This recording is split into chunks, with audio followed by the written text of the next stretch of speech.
How's it hanging, YouTube? It's Gus the Bus, aka Cool Bean City, aka Gus, aka Poopy Butt Nation, and yeah, I'm back enlightening all of you for round 2. This time, sports games suck. Let's cut the bullcrap. Sports games for most of this decade eat chode burgers. NHL, Madden, NBA 2K, MLB The Show, they're all just roster updates. We all know that. Lazily produce garbage with only limited updates each year. So I know you all look up to me for my wisdom, and guess what? I got the answers. Unlike Sway. Haha. You ain't got the answers, man! I had to search hard and deep in my Oracle, but after stopping in my local Quasar and taking a spin through the Andromeda Galaxy in my Tesla Cybertruck, I got the answers. Trendiness. Did you notice how I brought in trendiness into the video? I am trendy. Okay, getting a little serious. Why don't we have sports games like a subscription-based service? Am I right? Hear me out, hear me out, hear me out. You see, the problem developers have is that they have a time crunch. To be fair to these developers, they gotta make a whole game in a year. That's not that easy. Now, take a classic like Red Dead Redemption 2. That game took a fucking while to make. But that's because it's amazing and unique and crazy, and there's a lot of stuff in it. There's a lot of stuff. So what these sports games do, if you already don't know, which if you don't know that, you're just dumb. Basically, what these sports games do is they make their game so they can sell it right before the beginning of the new season of the sport. So in NBA, they release it in fucking October because that's right when the season starts. With MLB The Show, they release it in early March because the season starts in 2 weeks. You get the gist. When you try to make an entire game in 1 year, that's like trying to make mac and cheese in 30 seconds. It ain't gonna end well. Believe me. Believe me. So they make a few adjustments just to be all like, hey, you fans, guess what? You know that thing you didn't like? Well, that's gone now. And now there's a slightly different feature you won't enjoy but sounds pretty cool. I'm talking about the neighborhood in NBA 2K18. That's right. But if we have a subscription-based service, you just pay for a subscription of the game, and then there's no pressure on the developers. There's just none, because they all have to make a new game every year. They have all the time in the world to change up their game. They don't gotta sweat check. They don't. That way, over time, developers would add more stuff. Otherwise, they'd lose subscriptions, right? So they need to add more and more stuff to keep people subscribed.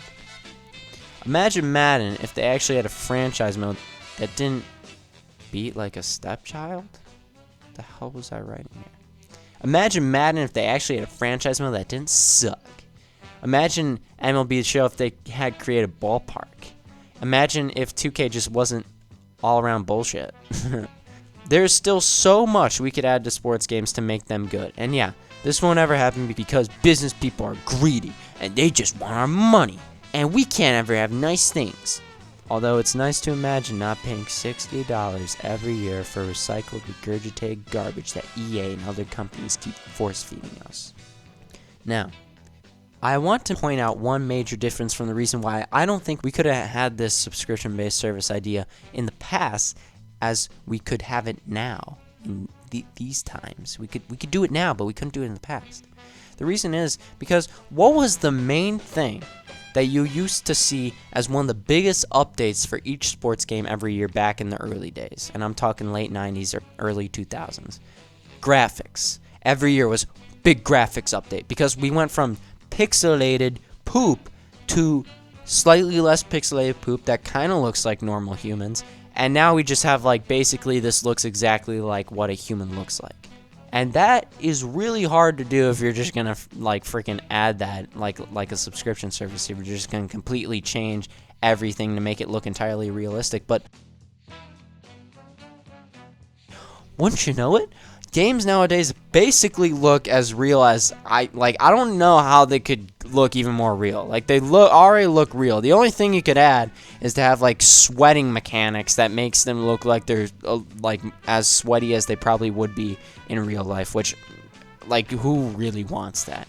All of the players and the coaches, they look freaking real as heck. Like I don't know what else they could add to the graphics to make them look even more realistic. They look as realistic as I think they possibly could. So, with that in mind, you don't have to change all the freaking graphics of the game. You just need to add new content. So that's why it could work. And yeah, there's probably other flaws in my idea that I didn't think of that you're probably pointing out right now. But I think for the most part, this is a pretty good idea. I mean, I was on a toilet and I was like, oh, I can make a video about this. So I just did it. I didn't really think through everything. But maybe we're the problem. Maybe it's us who just blindly buy the new edition of the series year after year, even though we know it won't change that much. We're the ones at fault. Think of it like this. These companies are only doing what they do because business-wise it makes total sense. We need to be the ones who change. We can't be pre-ordering these games every year even before reviews come out. IGN, they look at the reviews they gave for these like sports games in the recent years. Really? You think that these games are good? If all the other games before them didn't exist, but like, yeah, by themselves they're pretty good games, but if you're looking at the progression, they're not good because they don't add freaking jack to their games. So I don't understand, like, these reviewers, you guys need to be a little more stubborn and say, hey, this game sucks. It's the same as last year. It's not really a game. It's just like, you basically ask $60 for like a little DLC of like some new ass feature that you probably won't even play that much because you know you're gonna just be playing Ultimate Team or Diamond Dynasty or My Career or some stupid garbage. That's not new. The road to the show last year is the same as it was last year. Oh, I'm sorry. My Career has some new ass director directing some stupid movie garbage when I just want to play My Career and just play the freaking game. I don't want to go through all these stupid ass cutscenes. I'm going on a little bit of a tangent. I don't really even remember where I started. But we have to protest until there is change. So rise with me. There will be years where the struggle will be tough, and it may seem like we cannot win. But if we all band together and try our hardest, there isn't anything we can't accomplish. Now we must strike. Now we must carry on our destiny. Like Alexander, who slayed the Persians. Like Qin Shi Huangdi, who united China. Like JT for bringing sexy back. We need to rise. Rise, my brothers and sisters. To war we must go.